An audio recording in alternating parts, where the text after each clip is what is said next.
আসসালামু আলাইকুম। আন্তর্জাতিক বাংলা সংবাদে আপনাকে স্বাগতম। শুরুতেই সংবাদ শিরোনাম, পরে থাকছে বিস্তারিত। তেল আবিবকে ঝাঁঝরা করে দেওয়ার হুমকি। পুতিন কিম বন্ধুত্বে চীনের ভূমিকা কি? কেন চীন রাশিয়ার জোটে যেতে চাইছে সব দেশ? কিমকে কেন বারবার বিলাসবহুল গাড়ি দিচ্ছেন পুতিন? যে ফাঁদ পেতে পশ্চিমাদের সামরিক কৌশল শিখে নিচ্ছেন চীন। আফ্রিকাকে কেন গিলে খেতে চাইছে রাশিয়া? অবৈধ অভিবাসীদের বড় যে সুখবর দিল আমেরিকা। পৃথিবীর ইতিহাসে সবচেয়ে ধনী কে? এই মানসা মুসা। বিস্তারিত প্রতিবেদনে যাওয়ার আগে অনুরোধ করব, চ্যানেলটি সাবস্ক্রাইব করুন এবং আপনি কোন জেলা থেকে আমাদের এই ভিডিওটি দেখছেন তা কমেন্ট করে জানিয়ে দিতে ভুলবেন না। তেল আবিবকে ঝাঁঝরা করে দেওয়ার হুঁশিয়ারি। লেবাননে সর্বাত্মক হামলার প্রস্তুতি নিচ্ছে ইসরায়েল। এই খবরেই চটেছেন সশস্ত্র গোষ্ঠী হিজবুল্লাহর প্রধান হাসান নাসরুল্লাহ। এক টেলিভিশন ভাষণে নাসরুল্লাহ বলেন, ইসরায়েল যদি সর্বাত্মকভাবে হিজবুল্লাহর বিরুদ্ধে যুদ্ধ শুরু করে তাহলে তেল আবিবের কোন অংশ হামলা থেকে বাদ যাবে না। একই সঙ্গে সাইপ্রাসকেও শাসিয়েছেন নাসরুল্লাহ। সাইপ্রাস যদি ইসরায়েলকে আকাশ সীমা ব্যবহারের সুযোগ দেয় তাহলে তাদেরও পরিণতি ভোগ করতে হবে। নাসরুল্লাহ বলেন, শত্রুদের অর্থাৎ ইসরায়েলে জানা উচিত, তারা যদি আমাদের বিরুদ্ধে পুরোপুরি যুদ্ধ শুরু করে তাহলে রকেট হামলা থেকে তাদের কোনো অংশ বাদ যাবে না। হিজবুল্লাহ প্রধানের দাবি, ইসরায়েল আতঙ্কে আছে কারণ হিজবুল্লাহ যোদ্ধারা উত্তর ইসরায়েলের গ্যালিলিতে প্রবেশ করতে পারে। যদি আমাদের ওপর যুদ্ধ চাপিয়ে দেওয়া হয় তাহলে আমরা এই কাজে দ্বিধা করব না। গত বছরের 7ই অক্টোবর ইসরায়েলে হামলা চালানোর পর হামাসের সঙ্গে একাত্মতা প্রকাশ করে ইসরায়েল সীমান্তে হামলা চালিয়ে যাচ্ছে হিজবুল্লাহ। প্রিয় ভালোবাসার দর্শক, এই খবরটি সম্পর্কে আপনার মূল্যবান মতামত কমেন্ট সেকশনে জানিয়ে দিতে ভুলবেন না। এদিকে আরেকটি আলোচিত নিউজ হচ্ছে, পুতিন কিম বন্ধুত্বে চীনের ভূমিকা কি? দীর্ঘ 24 বছর পর 2 দিনের সফরে উত্তর কোরিয়া গিয়েছেন রাশিয়ার প্রেসিডেন্ট ভ্লাদিমির পুতিন। সেখানে পুতিন এবং কিম জং আন একটি চুক্তিতে স্বাক্ষর করেছেন, যেখানে তাদের দুই দেশের বিরুদ্ধে যে কোনো আগ্রাসনে তারা পরস্পরকে সহায়তা অঙ্গীকার করেছে। পিয়ংইয়ং সফরে এসে কিমের সাথে বৈঠকের পর এই ঘোষণা দিয়েছেন রাশিয়ার প্রেসিডেন্ট ভ্লাদিমির পুতিন। কিম বলেছেন, এটি তাদের সম্পর্ককে একটি নতুন সহযোগিতার অনন্য মাত্রা দিয়েছে, তবে চুক্তিটি তাদের দ্রুত ঘনিষ্ঠ হওয়া সম্পর্কে আরও জমাট বাঁধাবে বলে পশ্চিমাদের মধ্যে উদ্বেগ তৈরি হয়েছে। তবে বিমানবন্দরের টারমাকে রাত 3টায় স্বাগত জানানো সৈনিকদের আনার গার্ড, পিয়ংইয়ংয়ের সড়ক জুড়ে ভ্লাদিমির পুতিন এবং কিম জং আনের বিশাল সব পোর্ট্রেট পাশাপাশি রাখা, এর সবই করা হয়েছে পশ্চিমাদের চিন্তায় ফেলার জন্য। কিন্তু প্রকৃত সত্য হলো, দুই নেতাই অনুভব করছেন যে তাদের পরস্পরকে প্রয়োজন মিস্টার পুতিনের যুদ্ধ চালিয়ে যাওয়া। এর জন্য গোলা বারুদ দরকার আর নিষেধাজ্ঞার কবলে থাকা উত্তর কোরিয়ার দরকার অর্থ। যদিও ওই অঞ্চলে প্রকৃত শক্তি পিয়ংইয়ং নয় এবং তারা তা হতেও চায়নি। রাশিয়া আর উত্তর কোরিয়া দুই দেশের এই নতুন করে যে বন্ধনের সূত্রপাত তা কৌশলগত কারণেও খুব গুরুত্বপূর্ণ। পুতিন প্রগাঢ় বন্ধুত্বের জন্য কিমের প্রশংসা করলেও তিনি জানেন তারও একটা সীমা আছে, আর সেই সীমাটি হলো চীনা প্রেসিডেন্ট শি জিনপিং। অন্যদিকে আরও একটি গুরুত্বপূর্ণ নিউজ হচ্ছে, কেন চীন রাশিয়ার জোটে যেতে চাইছে সব দেশ? কেউ খাবে কেউ খাবে না, এই নীতির বিরুদ্ধে বিশ্বে জনমত দাঁড়িয়ে গেছে। তাই তথাকথিত বিগ ফিশদের বিরুদ্ধে একাট্টা হচ্ছেন উদীয়মান অর্থনীতির দেশগুলো। এই দেশগুলো জোটবদ্ধ হয়ে পশ্চিমা নিয়ন্ত্রিত অর্থনৈতিক ব্যবস্থাকে চ্যালেঞ্জ ছুড়ে দিতে চাইছে, আর এই জোটের নেতৃত্বে রয়েছে চীন ও রাশিয়া। মতাদর্শগত জায়গা থেকে ভিন্নতা থাকলেও পশ্চিমের বিরুদ্ধে এই লড়াইয়ে আরও অনেক দেশ সামিল হতে চাইছে। উদীয়মান অর্থনীতির জোট ব্রিক্সে এবার যোগ দেওয়ার পরিকল্পনা করেছে মালয়েশিয়া।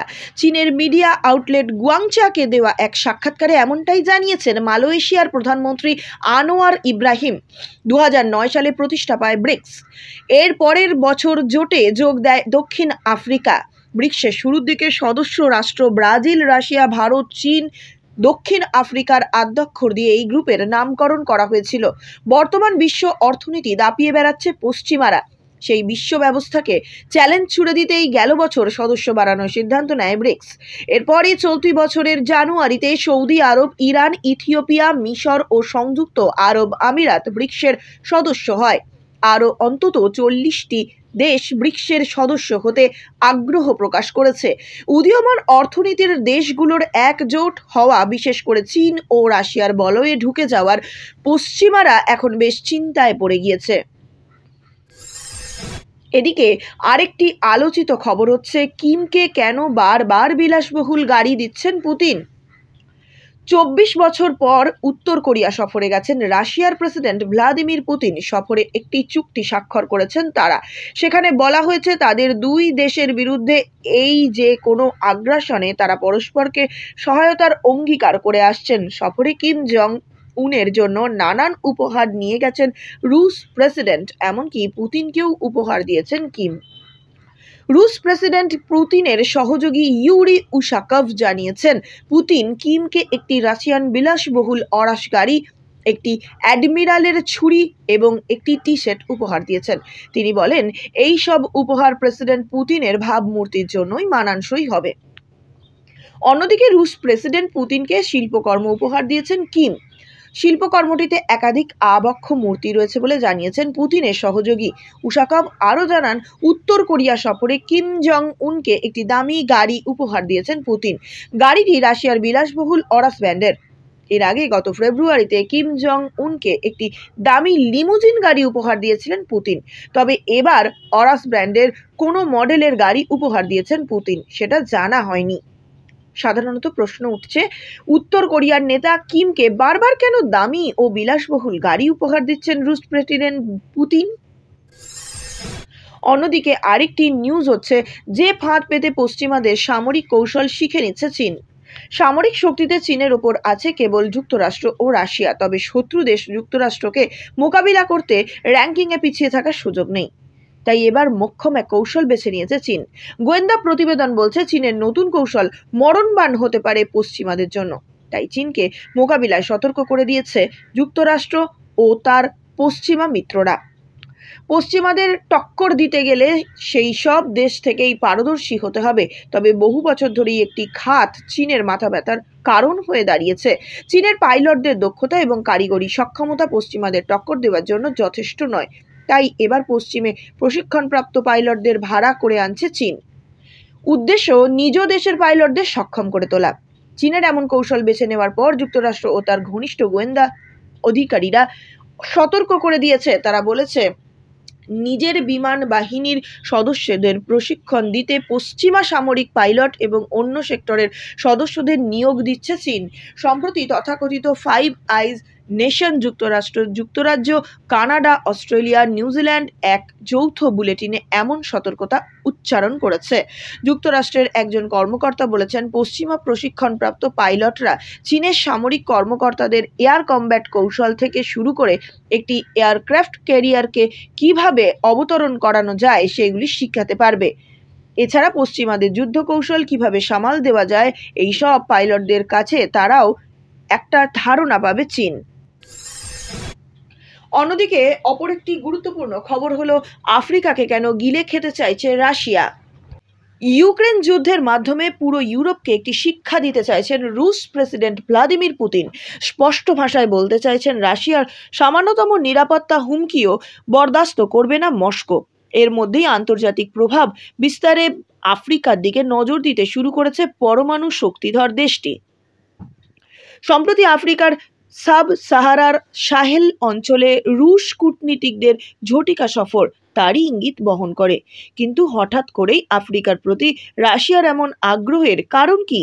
মার্কিন সংবাদ মাধ্যম ভয়েস অফ আমেরিকার এক প্রতিবেদনে বলা হয়, রাজনৈতিকভাবে অস্থির মহাদেশ আফ্রিকায় থাকা খনিজ ও বিভিন্ন প্রাকৃতিক সম্পদের ওপর নিজেদের প্রভাব বিস্তার করতে চাইছে রাশিয়া। এই লক্ষ্যে চলতি সপ্তাহে সাহেল অঞ্চলের একাধিক দেশে বিভিন্ন আর্থিক সাহায্য ও সামরিক সহায়তার প্রতিশ্রুতি দিয়েছেন রুশ কূটনীতিকরা।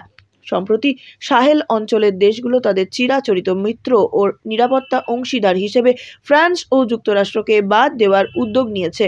ফলে যে শূন্যস্থান তৈরি হয়েছে তা পূরণ করতে ঝুঁকে পড়েছে রাশিয়ার দিকে। ক্রমেই এমন দেশের সংখ্যা বাড়ছে অঞ্চলটিতে। এমন পরিস্থিতিকে সামনে রেখে রুশ পররাষ্ট্রমন্ত্রী সের্গেই লাভরভ গত কয়েক বছরে বেশ কয়েকবার আফ্রিকা সফরে গিয়েছেন। চলতি সপ্তাহে তিনি Guinea, Republic of Congo, Burkina Faso ও চাদে যান। অন্যদিকে আরেকটি গুরুত্বপূর্ণ খবর হচ্ছে অবৈধ অভিবাসীদের বড় যে সুখবর দিল আমেরিকা। দীর্ঘদিন অবৈধভাবে আমেরিকায় বসবাসরত অভিবাসীদের ভাগ্য খুলবে এবার। এই অভিবাসীদের সুসংবাদ দিল বাইডেন প্রশাসন। হোয়াইট হাউস সূত্রে বলছে, অভিবাসী সংকট সমাধানে মার্কিন প্রশাসন একটি উদার নীতি গ্রহণ করতে যাচ্ছে। সেই সঙ্গে ভঙ্গুর অভিবাসন ব্যবস্থাকে ঢেলে সাজাবে বাইডেন প্রশাসন। জানা গেছে, যারা কমপক্ষে 10 বছর আমেরিকায় রয়েছেন তাদের জন্য বিশেষ ছাড়টি পাবে দেশ। বৈধভাবে যুক্তরাষ্ট্রে কাজ করার অনুমতিও পাবে তারা। তবে কিভাবে এই প্রক্রিয়া সম্পন্ন হবে তা এখনো পরিষ্কার করে জানাননি বাইডেন প্রশাসন। নির্বাচনে আবারও জয়ী হতে বাইডেনের এই সিদ্ধান্তকে একটি বড় কৌশল হিসেবে দেখছেন রাজনৈতিক বিশ্লেষকরা। সূত্রের তথ্য অনুসারে বিশেষ শর্তে 5 লাখ অবৈধ অভিবাসীকে বৈধতা দিতে চাচ্ছেন প্রেসিডেন্ট বাইডেন। অবৈধ অভিবাসী স্বামী স্ত্রীকে বৈধতা দিতে একটি প্যারোল ইন প্লেস পদক্ষেপের কথা ভাবছে হোয়াইট হাউস। আগামী নভেম্বরে যুক্তরাষ্ট্রের নির্বাচন, তার আগে হঠাৎ করে বাইডেনের এমন সিদ্ধান্তে নড়ে চড়ে বসেছে যুক্তরাষ্ট্রের বিরোধী রাজনৈতিক মহলও। তবে কি শর্তে অভিবাসীদের স্থায়ী বসবাসের অনুমতি মিলবে তা নিয়ে নানান মহলে চলছে জোর বিশ্লেষণ। হোয়াইট হাউস মঙ্গলবার ঘোষণা করেছে, বাইডেন প্রশাসন আগামী মাসগুলোতে মার্কিন নাগরিকদের নির্দিষ্ট কিছু স্বামী স্ত্রীকে বৈধতা ছাড়াই স্থায়ী বসবাস এবং নাগরিকত্বের আবেদনের অনুমতি দেবে। মার্কিন প্রশাসনের ঊর্ধ্বতন কর্মকর্তাদের মতে এর সংখ্যা প্রায় 5 লাখও হতে পারে। সর্বশেষ আমাদের হাতে যে চাঞ্চল্যকর নিউজটি রয়েছে তা হলো, পৃথিবীর ইতিহাসে সবচেয়ে ধনী কে? এই মানসা মুসা। বর্তমান বিশ্বের সবচেয়ে ধনী ব্যক্তি হচ্ছেন স্পেস এক্স ও টেসলার মালিক ইলন মাস্ক। ধনকুবেরদের পকেটের খবর রাখা ব্যবসাভিত্তিক ম্যাগাজিন ফোর্বস বলছে, মাস্কের সম্পদের পরিমাণ $20,100 কোটি। কিন্তু তিনি সর্বকালের সেরা ধনীর ধনসম্পদের ধারে কাছেও নেই। 14 শতকে পশ্চিম আফ্রিকার এক মুসলিম শাসকের কাছে এত পরিমাণ সম্পদ ছিল যে তার দানের কারণে একটি দেশের অর্থনীতি নামে ধস। রাজকের আফ্রিকার সঙ্গে কয়েকশো বছরের আফ্রিকার কোনো মিল নেই। একসময় এই আফ্রিকা ছিল পৃথিবীর অন্যতম প্রাণকেন্দ্র, আর সেই প্রাণকেন্দ্রেই নিজের বিশাল সাম্রাজ্য গড়ে তুলেছিলেন মুসলিম শাসক মানসা মুসা। মালিক এই শাসক এতটাই সম্পদশালী ছিলেন যে তার সম্পদের পরিমাণ ধারণা করতে পারেনি ইতিহাসবিদরা। মানি.com এর এক প্রতিবেদনে বলা হয়েছে, কারোর পক্ষে যতটা বর্ণনা করা সম্ভব মানসা মুসা এর চেয়েও ধনী ছিলেন। মানসা মুসা 1280 সালে একটি শাসক পরিবারেই জন্ম নেন। তিনি ক্ষমতায় বসার আগে মালিক শাসক ছিলেন তার ভাই মনসা আবু বকর। 1312 সালে আবু বকর সিংহাসন ত্যাগ করে একটি অভিযানে বের হন।